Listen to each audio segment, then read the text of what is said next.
Hey everybody, and welcome to the first video we've done on this channel that was not specific to programming in the Salesforce industry. I was trying to work on some stuff that I think is important for every developer to know, and I think particularly if you're like myself and you were a self-taught programmer, and you probably early on in your career you really thought, man, if once I understand syntax, I always joke like once I figure out where to put the doggone semicolon, I got it licked, right? I will be a great programmer. But there's a lot of other stuff out there that you're going to need to know. People talk about, am I job ready? And I kind of think these are things that will definitely help you be job ready, is understanding the command line and understanding Git. And the reason I'm going to do a couple of these command line videos first is because when we do the Git series, we're just going to work straight from the command line. We're just going to do our file because it's faster. We're just going to do our file manipulations from the command line. So I wanted to make a couple first short videos real quickly just to explain to everybody what's going on there. So these videos are going to be shorter than the other ones we've done on this channel so far. And today I'm going to try to keep it real short and simple. And we're going to talk about how to work with our file system. And we're going to work on these commands. And I made this more as a list for myself so I don't forget any. And so I don't get long-winded and start to like have, 10, 11, 12, and that's another 30-minute video. So that said, I am going to open up my terminal, all right? And I am on a Windows machine. I am using the new Microsoft or the Windows terminal. It is available from the Microsoft Store. It does not come pre-installed on your machine, but it is very nice. I also have Windows Subsystem for Linux enabled on my machine. These are all things, in my opinion, if you're a Windows user in 2020, that you should be doing to maximize your productivity, especially with the terminal. And I am using Z Shell, and OMZSH is a framework built on top of that. I don't really want to get into that. I'll put some links in the description. All the commands I'm going to use today, I'm going to try to focus just basic, nothing that's like, Z Shell specific, just stuff that's going to work on any bash type Linux shell, right? So right now, let's get into it, huh?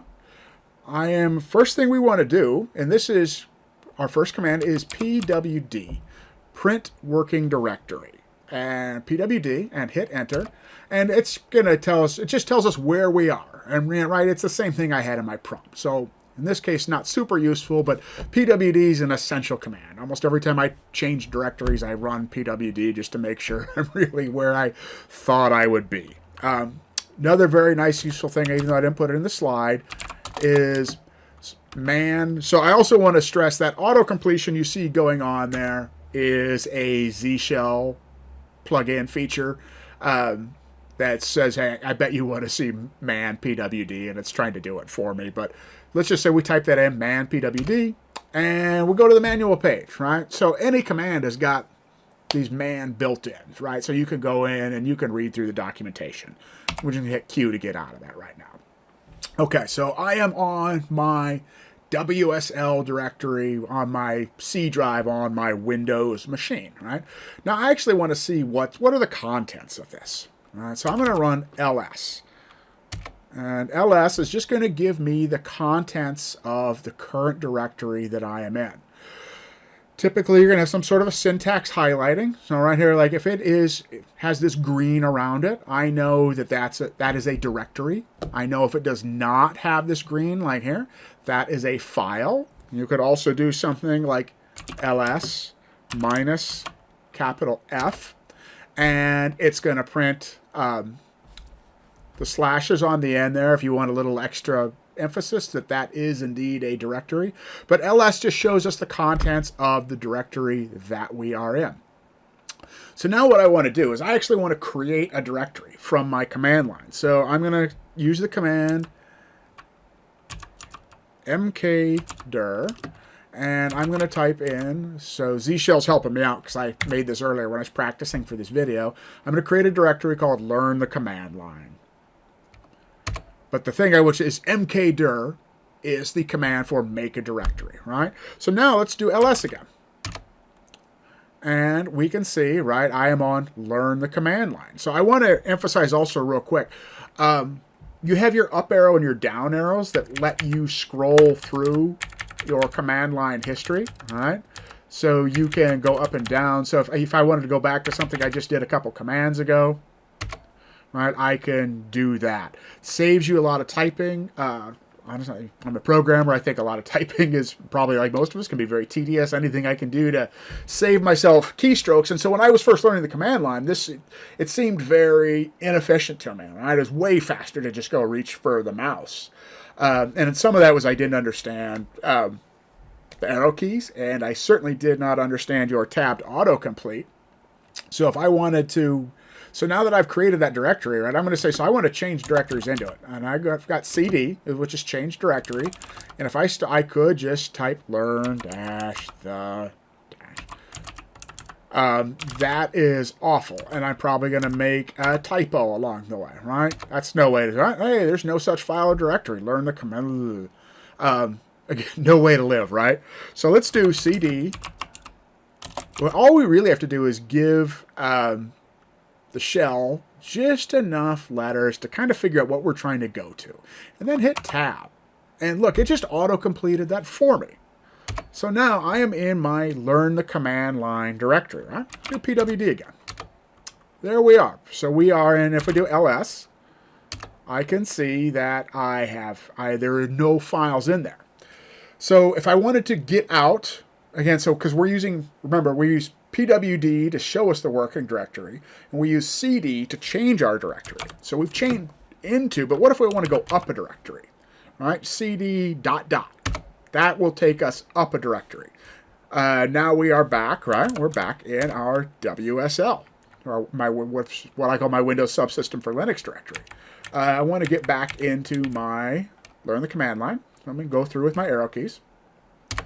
All right, now I'm back in my learn the command line directory, and I want to create a couple files in here.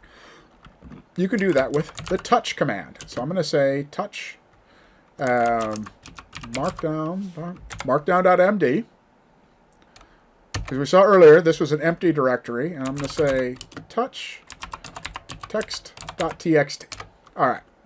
Now, if I run ls, I can see now there are two files inside my terminal, markdown.markdown and text.txt. So I went in, I just created files directly from the command line. And you could do this with any type, whatever file extension it is, right? I don't know, let's create a touch python.py, right? Oop, look at that. I misspelled touch. Come on, man. Touch python.py. All right, so now I can see I've got three files in there. So there's some very useful arguments with the ls command. And they are ls, first I'm going to say minus l, which will give you a little more information if you wanted, like who created it, the file size, the last time it was modified. And ls-a, which will show hidden files. And we actually right now don't really have any hidden files. But let's do something. Let's type, so files that start with a dot are hidden files or hidden directories. So if we do get init, and let's just create a get init. So, all right, now again, let's just do ls. Same thing, exactly what we expected. But let's do ls minus a. Look at that. Now we have a get directory in there. Right, so and we could just change cd into .get, just like anything else. Get the contents, but that is so when you run get init, that's actually what happens. It creates that hidden get folder in there, but it's there. It's just like any other directory. You can move into it, check it around. You can go over, but right now we don't care about get. That's not the purpose of this video. So let's get out of there. Let's just go back to our. So, and let's say we want to edit something. I'm gonna just do vim. All right, I'm gonna start typing text. I hit tab, and this is I'm using Vim, but you use whatever text editor you want. So this is a text file. There's not much here, and we'll say this is line 3. All right, that's enough. Oop. Okay, So now if I wanted to see the contents, I'm going to say cat and text.text. And cat will give us the contents of a file, right? So we have got, if we run cat in our text file, it displayed the contents of the file right there on our command line. So I'm like, as I said, my goal here is I want to keep these videos pretty short. So I think that's all we're going to cover for this very first command line video. Let's switch back and quick recap. Make sure we did everything we said we were going to. pwd to work with our working directory. mkdir to create a directory. cd, right, that lets us change directory. cd ... to go up. Touch lets us create a file. ls shows us our contents of a directory. Cat will show us the contents of a file, and we use tab to autocomplete, and we can use arrows to move up and down through our command line history. Hope this was useful. If it was or was not, please give me some feedback in the comments. If you liked it, do me a favor and hit like and subscribe, and I'll see you in the next video. Take care, everybody.